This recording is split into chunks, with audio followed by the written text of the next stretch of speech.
The next time someone tells you vaccines are great because they eradicated polio, share this information and tell them to do more research. Without question, the go-to disease to defend vaccines is polio. Coincidentally, it's also the greatest lie and medical con job of all time. Here are the facts. Toxins causing polio is well documented. Polio is the virus that never was. In the year 1824, metalworkers had suffered 4 centuries from a paralysis similar to polio caused by the lead and arsenic in the metals they were working with. English scientist John Cook observed, the fumes from these metals, or the acceptance in solution into the stomach, often causes paralysis.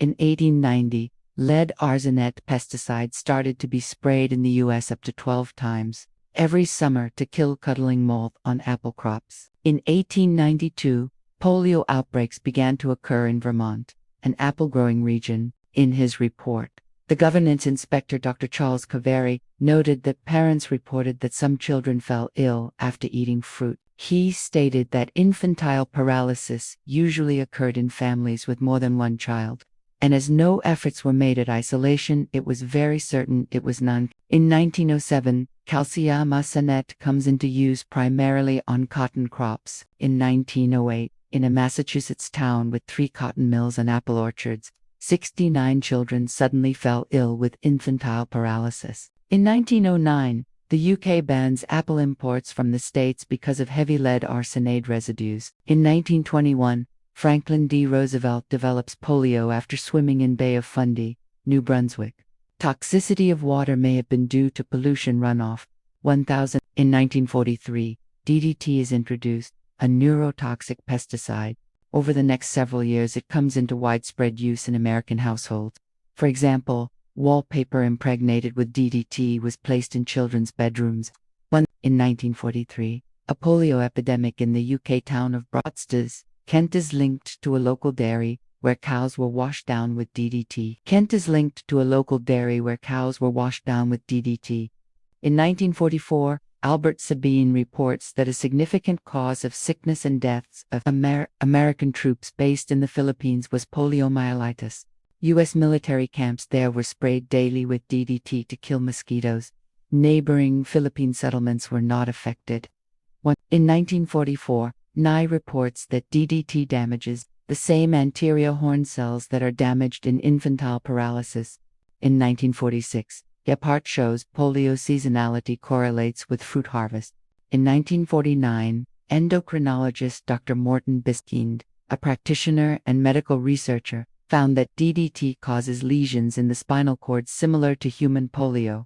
In 1950, the U.S. Public Health Industrial Hygiene Medical Director, J.G. Townsend, notes the similarity between parathion poisoning and polio, and believes that some polio might be caused by eating fruits or vegetables with parathion residues. In 1951, Dr. Biskian treats his polio patients as poisoning victims, removing toxins from food and environment, especially DDT-contaminated milk and butter. Dr. Biskian writes, although young animals are more susceptible to the effects of DDT than adults, so far as the available literature is concerned, it does not appear that the effects of such concentrations on infants and children have even been considered. In 1949 to 1951, other doctors report they are having success treating polio with antitoxins used to treat poisoning, dimorcaprol and ascorbic acid.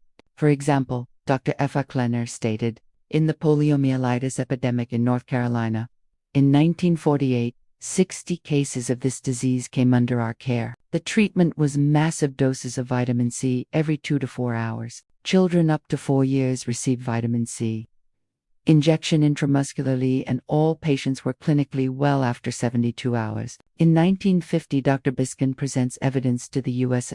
Congress that pesticides were the primary cause of polio epidemics. He is joined by Dr. Ralph Scobie, who reported he found clear evidence of poisoning when analyzing chemical traces in the blood of polio victims. Ralph Scobie, who reported he found clear evidence of poisoning when analyzing chemical traces in the blood of polio victims. This was a big no. The viral causation theory was not something to be questioned. The careers of prominent virologists and health authorities were threatened. Biskind and Scobie's ideas were attacked with ridicule. In 1953, clothes were moth-proofed by washing them in EQ53, a formula containing DDT. In 1953, Dr. Biskind writes. It was known by 1945 that DDT was stored in the body fat of mammals and appears in their milk. Yet far from admitting a causal relationship between DDT and polio that is so obvious, which in any other field of biology would be instantly accepted, virtually the entire apparatus of communication, lay and scientific alike, has been devoted to denying, concealing, suppressing, distorting, and attempts to convert into its opposite this overwhelming evidence. Libel, slander, and economic boycott have not been overlooked in this campaign. In 1954, legislation recognizing the dangers of persistent pesticides is enacted, and a phase-out of DDT in the U.S. accelerates along with a shift in sales of DDT to third-world countries. DDT was phased out at the same time as widespread polio vaccinations begin, saying that polio cases skyrocket only in communities that accept the polio vaccine. As the polio vaccine is laced with heavy metals and other toxins, so the paralysis narrative starts all over again. As the polio vaccines cause considerable spikes in polio, the misinformed public demand more polio vaccine, and the cycle spirals skyward exponentially. In 1956, the American Medical Association mandated that all licensed medical doctors could no longer classify polio as polio. All polio diagnoses would be rejected in favor of Guillain-Barré syndrome, AFP, acute flaccid paralysis, Bell's palsy, cerebral palsy, ALS, Lou Gehrig's disease, MSMD, etc., etc. This sleight of hand was fabricated with the sole intent of giving the public the impression that the polio vaccine was successful at decreasing polio or eradicating polio. The public bought this hook, line, and sinker, and to this very day, many pro-vaccine arguments are ignited by the manufactured lie regarding the polio vaccine eradicating polio. In 1962, Rachel Carson's Silent Spring is published. In 1968, DDT registration canceled for the U.S. 2008, acute flaccid paralysis AFP is still raging in many parts of the world where pesticide use is high and DDT is still used. AFP, MSMD, Bell's palsy, cerebral palsy, ALS, Lou Gehrig's disease, Guillain-Barré are all Koch-Besky diagnoses, all similar in symptom. Guillain-Barré are all Koch-Besky diagnoses, all similar in symptoms, tied to heavy metal poisoning and high toxic load. In 2008, the WHO states on its website, there is no cure for polio.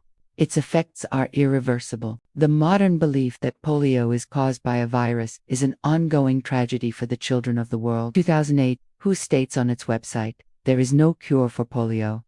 A call into failing vaccine mythology is warranted, as is a complete investigation of the real agenda being executed against humanity involving science. A call into failing vaccine mythology is warranted.